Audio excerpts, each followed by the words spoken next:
जय भारत प्रिय दर्शकों, हूँ मनोज त्रिवेदी मारी उन्नति कोचिंग नामनी चैनल पर तमारुं स्वागत करूँ छूँ। तो आज आपने आ विडियो में अंग्रेजी बोलवा माटे जे वोकेब्युलरी जेने शब्द भंडोळ कहेवाय, तो वोकेब्युलरी जे अलग अलग प्रकारना सिम्पल हार्ड होय छे ए मीनिंग साथे समजीशुं। जो तमे फर्स्ट टाइम मारो विडियो जुओ छो तो चैनल सब्सक्राइब करो। If you are watching this video first time and you are a new innovative beginner on my YouTube channel, जो તમે મારે YouTube ચેનલ પર એકદમ નવીનતાપૂર્ણ અને નવા બિગિનર્સો શરૂ કરનાર, તો ચેનલ સબસ્ક્રાઈબ કરો. And if you like this video don't forget two share અને લાઇક કરવાનું ભૂલશો નહીં. અને definitely you will get notification on time. તમને નેક્સ્ટ ટાઈમ સમયસર નોટિફિકેશન મળશે. જો ચેનલ સબસ્ક્રાઈબ કરેલી હશે તો તમને જ્યારે વિડીયો અપલોડ કરીશ તરત તમને રેડ આઇકોન યુટ્યુબમાં ટુ ધ રાઇટ સાઈડ જમણી બાજુએ તમને મારો મેસેજ આવશે અને મારું સિમ્બોલ દેખાશે તમને મારા યુટ્યુબ ચેનલનું, એટલે તમને ખ્યાલ આવશે. અને દરેક ઇંગ્લિશને લગતું કોઈપણ જે ગ્રામરનો ટૉપિક હોય, કોઈપણ હાર્ડ વર્ડ હોય કે કોઈપણ ઇંગ્લિશ સ્પીકિંગ વિશે કોઈ મુદ્દો અથવા કોઈપણ જે મોસ્ટ ઇમ્પોર્ટન્ટ જે ટૉપિક કહેવાય એ તમને શીખવા મળશે. So keep watching all the videos, watch all the videos from starting to ending perfectly, completely and fully. પૂરી તરહ શરૂઆતથી અંત સુધી આખા વિડીયો જુઓ. તો અહીંયા તમને આ વિડીયોમાં 1 to 53 વર્ડ્સ શીખવા મળશે. 1 થી 53 વર્ડ મેં લખ્યા છે. તો 1 થી 53 વર્ડ જે લખેલા છે 1 to 53 એ મિનિંગ સાથે લખેલા છે. એટલે અંગ્રેજી બોલવા માગતા હો, જેને અંગ્રેજી સબ્જેક્ટ બહુ કાચો છે, mostly students who are weak in English language, who have weakness in English subject, જેને અંગ્રેજી ભાષામાં અંગ્રેજી વિષયમાં બહુ નબળાઈ છે અને જે નબળા છે, જેને અંગ્રેજી સારું વાંચતા લખતા બોલતા નથી આવડતું, જે લોકોને રીડિંગ રાઇટિંગ નથી આવડતું, તો ડેફિનેટલી રીડિંગ રાઇટિંગ ના આવડતાથી એમને લિસનિંગ એટલે સાંભળી પ્રોપરલી એમને મિનિંગ ખ્યાલ ના આવે સાંભળવાથી. એટલે રીડિંગ રાઇટિંગ લિસનિંગ અને પછી સ્પીકિંગ લેવલે પહોંચી શકાય. એટલે મારા વિડીયો જુઓ, જે શબ્દ હું સમજાવું છું એ શબ્દ યાદ રાખો, એનો મતલબ યાદ રાખો, એટલે તમને ખ્યાલ આવશે. અહીંયા તમને ખ્યાલ આવશે હું જે એક્સપ્લેન કરું છું, જે સ્પેલિંગ હું વાંચીશ, અહીંયા જે વર્ડ લખ્યો છે એ વર્ડ જ્યારે હું રીડિંગ કરું ત્યારે તમે ધ્યાનથી સાંભળો. Listen to my pronunciation very carefully and just prepare very carefully. બહુ કાળજીપૂર્વક તૈયાર કરો. Listen to my speech very alertly.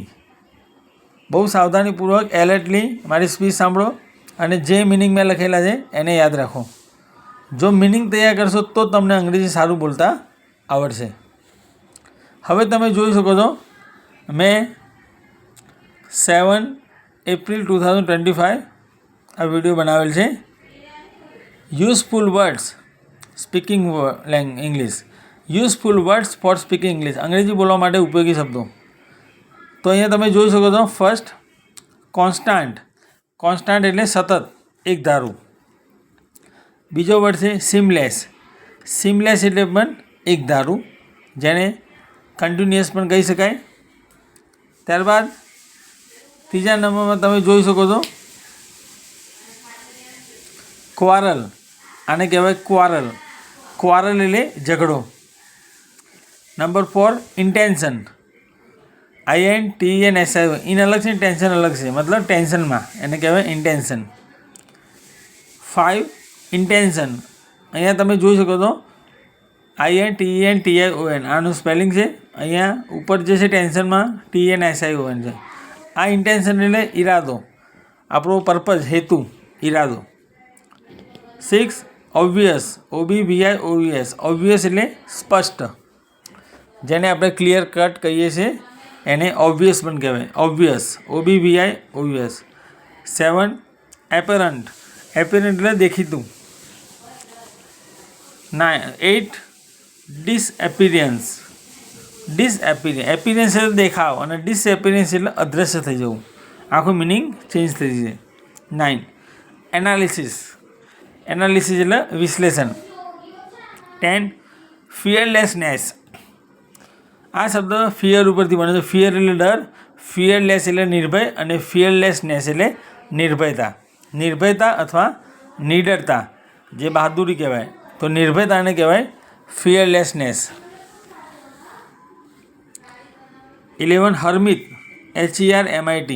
હર્મિત એટલે સાધુ સંન્યાસી, હર્મિત. રોમર. રોમર એટલે રખડું, ભટકેલ, એને કહેવાય રોમર. તો પ્રિય દર્શકો, સૌથી ઇમ્પોર્ટન્ટ આ વિડીયો છે. આની અંદર મેં તમને જે અત્યારે 1 to 12 વર્ડ સમજાવે, બહુ ઇમ્પોર્ટન્ટ છે, બહુ નેસેસરી વર્ડ છે, બહુ યુઝફુલ અને બહુ જે કહેવાય કે વર્ધી શબ્દો છે, બહુ કિંમતી શબ્દો છે. These words are very precious for speaking English fluently. અંગ્રેજી બોલવા માટે આ શબ્દો બહુ ઉપયોગી છે, જરૂરી છે. હવે તમે જોઈ શકો છો 13 વંડર. આને કહેવાય વંડર. વંડર એટલે અજાયબી અને બીજો મતલબ છે નવાઈ પામવો. જ્યારે આપણે સરપ્રાઈઝ થઈએ એને પણ વંડર કહેવાય. જેમ કે she wonders about our coming, તો અમારા આવવા વિશે તેને નવાઈ લાગી. તો આ રીતે સેન્ટેન્સમાં યુઝ થઈ શકે. 14 કમ્પ્લીટ. કમ્પ્લીટ એટલે પૂર્ણ, સંપૂર્ણ અને પૂરું કરવું. 2 મિનિંગ થાય. 15 પરફેક્ટ. પરફેક્ટ એટલે સંપૂર્ણ, પરફેક્ટ એટલે સંપૂર્ણ. 16 થોટ્સ. થોટ્સ એટલે વિચારો, ideas, thoughts. 17 opinion. OPINION. Opinion એટલે અભિપ્રાય, મંતવ્ય. 18 થોટફુલ. THOUGHTFUL. થોટફુલ. થોટફુલ એટલે વિચારશીલ, જે વિચારથી ભરપૂર હોય એને કહેવાય થોટફુલ. 19 થોટલેસ. થોટલેસ વિચારહીન, મતલબ જે વિચારી શકતું નથી એને કહેવાય થોટલેસ. 20 વિલ. WILL. વિલ એટલે ઈચ્છા, જેને વિશ કહેવાય. બીજો મતલબ થાય છે વસિયતનામું. વિલ એટલે વસિયતનામું, જેને પ્રોપર્ટી ડોક્યુમેન્ટ્સ કહેવાય. બીજા મતલબમાં આપણે બીજા વર્ડમાં વિલને સિમ્પલ ઇંગ્લિશમાં કહેવું હોય તો પ્રોપર્ટી ડોક્યુમેન્ટ્સ કહી શકાય. પ્રોપર્ટી પેપર્સ અથવા પ્રોપર્ટી ડોક્યુમેન્ટ્સ. પ્રોપર્ટી ડોક્યુમેન્ટ્સ અથવા property papers is equal to will. 21 willing. Willing એટલે ઈચ્છુક, જે ઈચ્છા રાખે એને વિલિંગ કહેવાય. 22 વિલિંગલી, મતલબ સ્વેચ્છાએ, પોતાની ઈચ્છાથી કામ કર્યું એને કહેવાય સ્વેચ્છાએ, મતલબ ઇંગ્લિશમાં વિલિંગલી. 23 અનવિલિંગલી. અનવિલિંગલી. અનવિલિંગલી અનિચ્છાએ, ઈચ્છા વગર, ઈચ્છા વગર. 24 ઇમેજ. ઇમેજનો એક મતલબ થાય ફોટો, બીજો મતલબ થાય મૂર્તિ, જેને આઈડોલ કહેવાય, IDOL. અને ત્રીજો મતલબ થાય છાપ. જેમ કે આપણે કહીએ છીએ કે આ વ્યક્તિની ઇમેજ કેવી છે, મતલબ છાપ કેવી છે, ઇમ્પ્રેશન. બીજો વર્ડ એને ઇમ્પ્રેશન કહેવાય. 25 વ્યૂ. વ્યૂ. વ્યૂ એટલે વિચારો, જોવું પણ થાય વ્યૂ, અને દ્રશ્ય પણ કહેવાય વ્યૂ.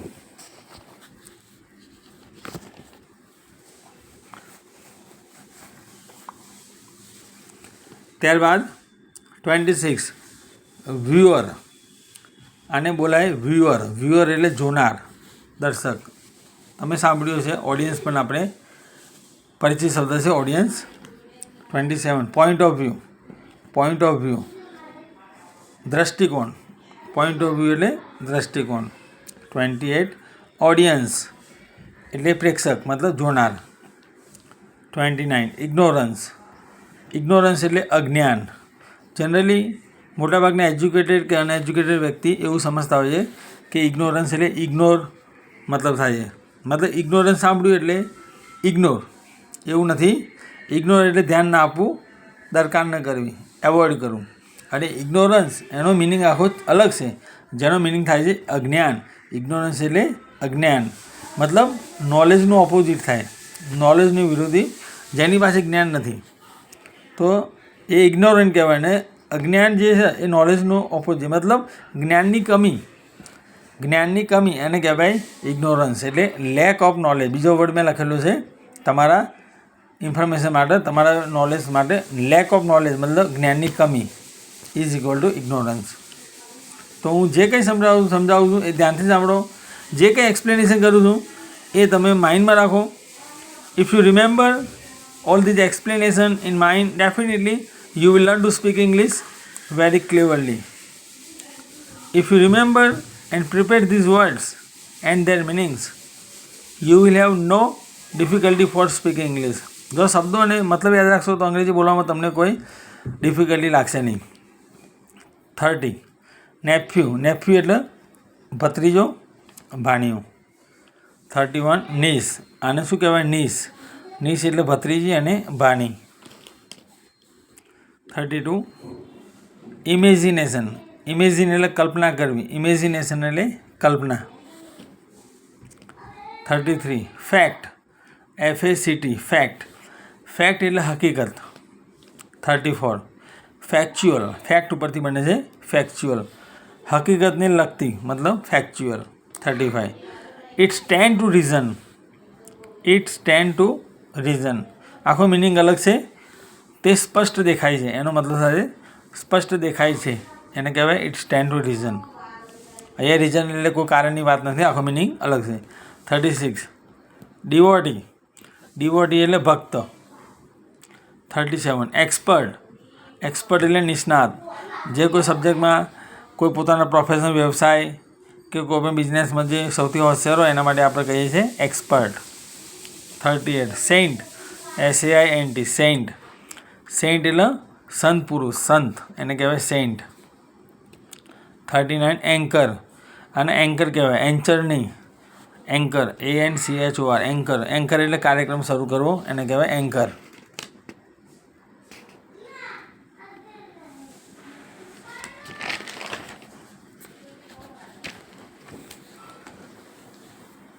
હવે નંબર 40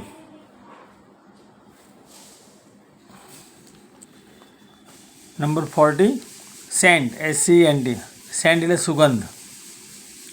41 સેન્ટેડ SCENTED, સેન્ટેડ એટલે સુગંધીદાર.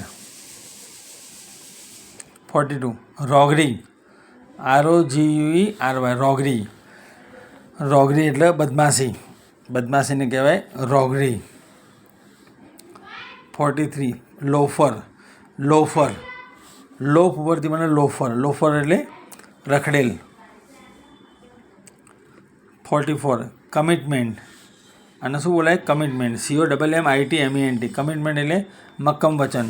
કંઈ પણ આપણે જે પોતાનું મક્કમ વચન આપી, એક અટલ વચન આપ્યું હોય એને કમિટમેન્ટ કહેવાય, પ્રતિબદ્ધતા. 45 પ્રોમિસ એટલે વચન આપવું. 46 પ્રોમિસિંગ, હવે જુઓ તમે, પ્રોમિસ એટલે વચન આપવું અને પ્રોમિસની પાછળ ING મૂક્યું. ING મૂકવાથી મિનિંગ બદલી જાય છે. પ્રોમિસ એ ક્રિયા પછી વર્બ કહેવાય અને પ્રોમિસિંગ એ એડજેક્ટિવ એટલે વિશેષણ છે. તો પ્રોમિસિંગનો મિનિંગ થાય છે આશાવાદી. મતલબ જે આશા રાખે, પોઝિટિવ વિચારે, એને કહેવાય પ્રોમિસિંગ કહેવાય. જેને એફર્મેટિવ અથવા પોઝિટિવ થિંકર, હોપફુલ, આશાવાદી, આ બધા શબ્દો વાપરી શકાય. 47 ડિસએપોઇન્ટિંગ એટલે નિરાશાજનક, ડિસએપોઇન્ટિંગ. 48 ઓન ધ સોઇલ જમીન પર, ઓન ધ સોઇલ એટલે જમીન પર. 49 ઇન ધ લેન્ડ એટલે જમીન પર કેવું હોય તો લેન્ડ શબ્દ હોય તો પણ આગળ ઇન આવશે. ઇન એટલે અહીંયા કોઈ અંદર એવો મતલબ નથી, ઉપર બતાવે છે. આમ એવું લાગે કે જમીનમાં, એવું નથી. જમીન પરની વાત હોય ત્યારે લેન્ડ સાથે આગળ ઇન આવશે અને સોઇલ હોય તો ઓન આવશે. તો ઇન ધ લેન્ડ એટલે જમીન પર. 50 નંબર હોપ એટલે આશા, HOP, હોપ, આશા, ઉમ્મીદ. 51 સેન્ડ SAND, સેન્ડ એટલે રેતી. 52 ક્લે એટલે માટી. 53 ડિસેપ્શન DECPTION, ડિસેપ્શન એટલે છેતરપિંડી, જેને આપણે સિમ્પલ ઇંગ્લિશમાં ચીટિંગ કહીએ છીએ. ડિસેપ્શન એટલે cheating. Deception means cheating. So પ્રિય દર્શકો, હું મનોજ ત્રિવેદી, જે દર વખતે નવા વિડીયો પ્રસ્તુત કરું છું. દરેક વિડીયોમાં મારે ઇંગ્લિશને લગતી ઇન્ફોર્મેશન હોય છે.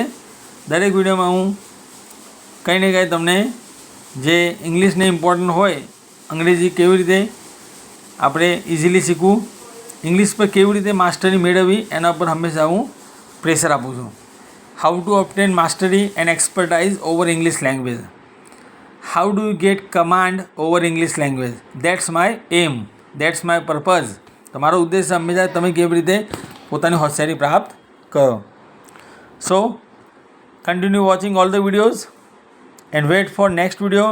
નવા વિડીયોની રાહ જુઓ and watch all the videos from starting to ending fully perfectly. સંપૂર્ણપણે શરૂઆતથી અંત સુધી આખા વિડીયો જુઓ, જેના આધારે તમને મારું એક્સપ્લેનેશન ખબર પડશે. મેં તમને જે એક્સપ્લેનેશન આપી, જે સમજાવટ આપ્યું, જે તે સ્પેલિંગ, જે તે વર્ડ, એ વર્ડનો શું મતલબ થાય, મિનિંગ, એ મેં ગુજરાતી અહીંયા લખેલું છે. તો તમે શબ્દો યાદ રાખશો, ડેફિનેટલી તમારી અંદર નોલેજ વધશે. સો ફરીથી મળીએ એક નવા વિડીયો સાથે.